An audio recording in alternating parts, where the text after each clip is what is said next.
At Kipingo Secondary School in the small town of Malinyi, in the eastern part of Tanzania, the problem of teenage pregnancy is on the alert. In 2014 alone, an alarming number of 8 out of the 300 girls at this school got pregnant.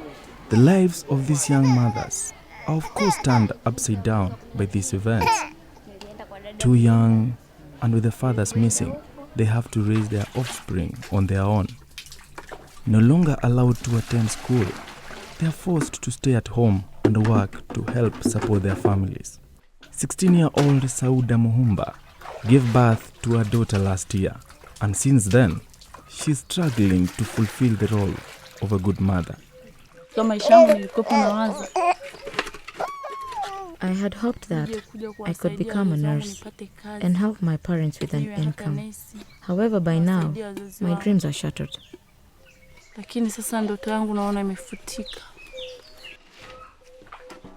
By regulations from the Ministry of Education in Tanzania, girls like Sauda are not allowed to return to school, even though their children are older and taken care of. That means they cannot enter a wide area of further education, and professions they once hoped to pursue remain out of reach for the rest of their lives.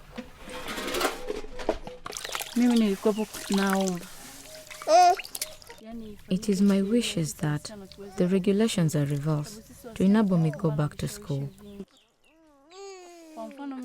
We girls fall as victims easily. If I'm allowed to continue with education, I will study very hard and I will not commit this stupid mistake. No one can keep out of that, as I've got a lesson. If that happens, I will be very joyful.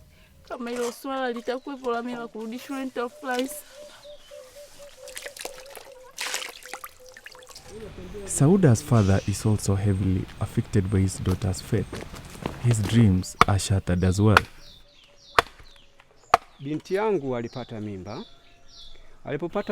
When my daughter got pregnant, I went to see the headmaster for help. However, he could not help, as he said, once a girl fell pregnant, she loses prerequisites of being a student.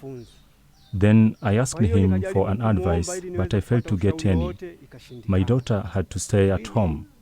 I even tried to face headmaster once more for support help, but ended in vain as he was unable to help me. I remained crying at home, thinking of the fate. As I'm not well educated, I thought educating her could make some improvement in my family. I have 2 daughters.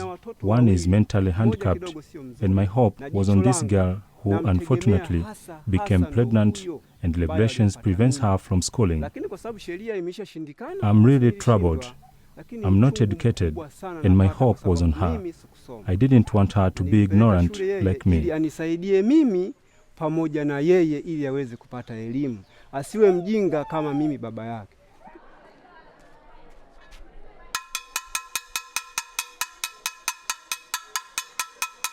The fate of these young girls is not just important for them alone, as many families see their children's education as an investment in their future. How are you? Stephen Mwanyika is the headmaster of Kipingo Secondary School. The consequence of young mothers being banned from finishing their education is a problem he is all too familiar with.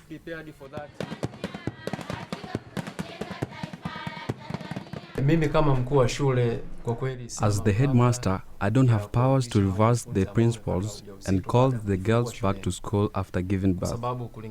As per standards by the regulations from the Ministry of Education, once a girl student gets pregnant, that is the end of her education.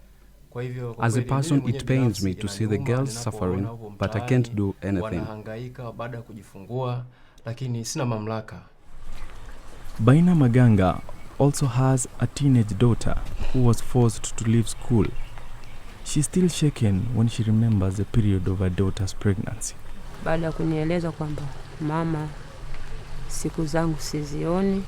daughter came to me and said, "Mama, I have not had my periods."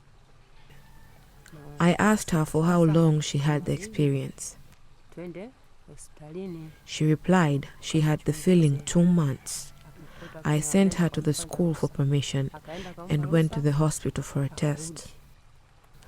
When the urine was tested, it was proved that she was pregnant. Ujauzito wakapatikana sema bwana mtoto wako ana mimba. Anthonia's story is typical of the teenage mothers in Kipingo school. She fell in love and was seduced by an older man who disappeared as soon as her pregnancy became known.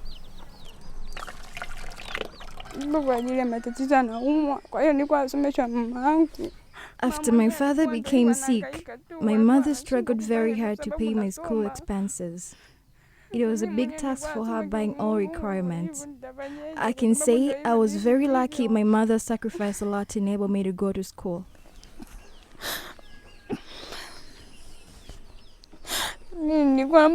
I pray that I get a second chance to go to school.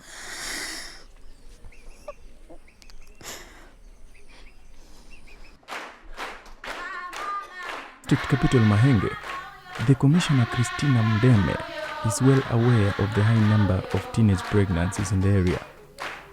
She uses every opportunity to speak to the schoolgirls in her district. Mwanaume akufuata mwambieje? Niache usome. Akuache usome. Kama kiongozi na kama mzazi.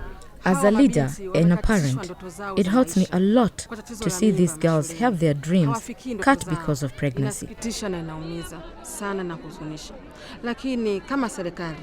However, as a government leader, we are asking parents to support the construction of dormitories and provide food at schools. But that is not enough. We also need to bring men responsible before the court of law. We plan to build a center where these girls can pursue further education.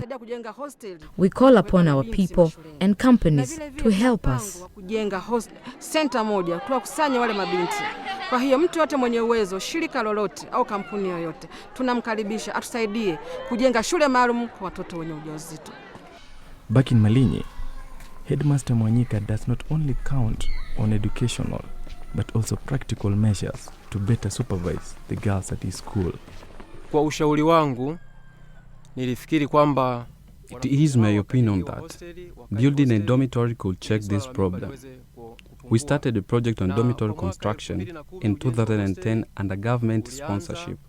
However, as you can see, the project has not finished yet, and this disturbs me a lot, as some of the students fail to realize their dreams.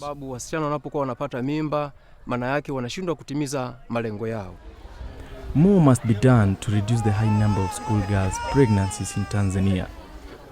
More education, better services at the school, and a chance for young mothers to provide a better future for themselves and their children.